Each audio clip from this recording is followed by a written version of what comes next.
Hello friends, Bollywood मसाला में आप सबका स्वागत है। आज हम आपके लिए फिल्मी जगत से जुड़ा हुआ एक और मशहूर किस्सा लेकर आए हैं। तो आइए जानते हैं उसके बारे में। आज एक मशहूर किस्सा सुरैया और देवानंद के ऐसे प्यार का जो मौत के बाद ही ख़त्म हुआ। अगर हम बात करें देवानंद और सुरैया के बारे में, दोनों ही बॉलीवुड के मशहूर सुपरस्टार रहे हैं। सुरैया बॉलीवुड की मशहूर अभिनेत्री है और साथ में वो एक मशहूर गायिका भी है। सुरैया के चाहने वालों की कमी नहीं थी कि दिलीप कुमार खुद सुरैया को इतना ज़्यादा पसंद करते थे। सुरैया बेहद ही खूबसूरत अभिनेत्री भी थी। एक सीन में जब दिलीप कुमार और सुरैया का सीन होना था, वहाँ पे सुरैया के पैर पे एक सांप काट लेता है। दिलीप कुमार को उनके पैर को चूसते हुए खून निकालना था। दिलीप कुमार बार बार इस सीन को रीटेक कर रहे थे। डायरेक्टर भी इस सीन को बार बार रीटेक करवा रहे थे। सुरैया समझ गई थी कि दिलीप कुमार जानबूझ के उनके पैरों को चूस रहे हैं। वो समझ गई थी कि इसमें दिलीप कुमार की नीयत ठीक नहीं है, क्योंकि दिलीप कुमार सुरैया को बेहद ही पसंद करते थे और वो उस समय इंडस्ट्री में नए थे, जबकि सुरैया एक मशहूर अभिनेत्री थी। सुरैया को बेहद ही गुस्सा आता है। वो समझ गई थी कि डायरेक्टर भी दिलीप कुमार से मिला हुआ है। आखिरकार सुरैया गुस्से में दिलीप कुमार को सबके सामने थप्पड़ जड़। सुरैया के चाहने वालों की कमी नहीं है, लेकिन सुरैया ने जिसको चाहा वो उन्हें कभी नहीं मिल पाया। हम बात कर रहे हैं देवानंद की। सुरैया और देवानंद की लव स्टोरी का जिक्र हमेशा ही होता आया है।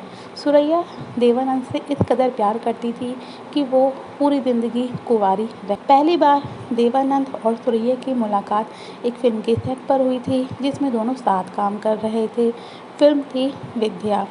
इसी दौरान दोनों में प्यार का सिलसिला शुरू हो गया।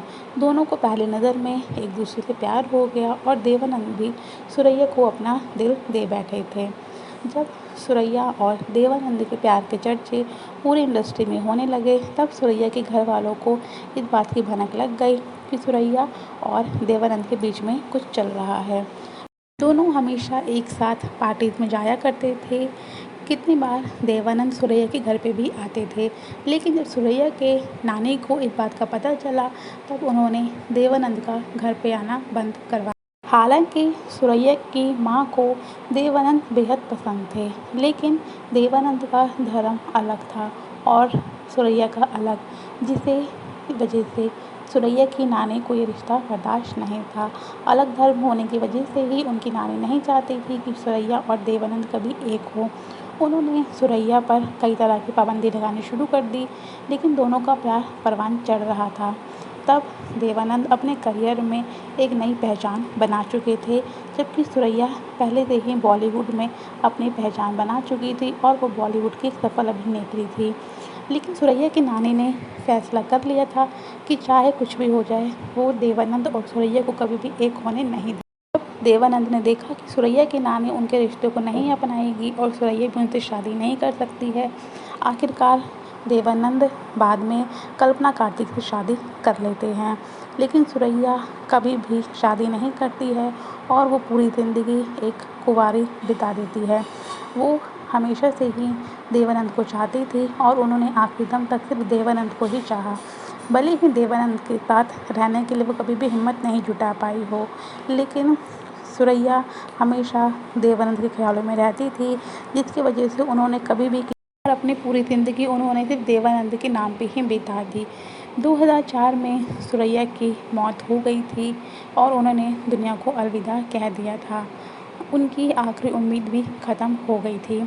सबको लगा था कि देवानंद उन्हें आखिरी बार देखने ज़रूर आएंगे, लेकिन ऐसा नहीं हुआ। देवानंद तो सुरैया से आखिरी बार नहीं मिल सके और इस तरह देवानंद और सुरैया के प्यार का अंत हो गया। दोनों का प्यार आज भी बॉलीवुड में एक मिसाल है। सुरैया आज हमारे बीच नहीं है और ना ही देवानंद हमारे बीच है, लेकिन दोनों की लव स्टोरी आज भी एक अमर प्रेम कथा है। तो दोस्तों, ये थी हमारी आज की कहानी। मिलते हैं आपसे नेक्स्ट वीडियो में कुछ नई कहानी के साथ। तब तक के लिए थैंक यू, बाय बाय।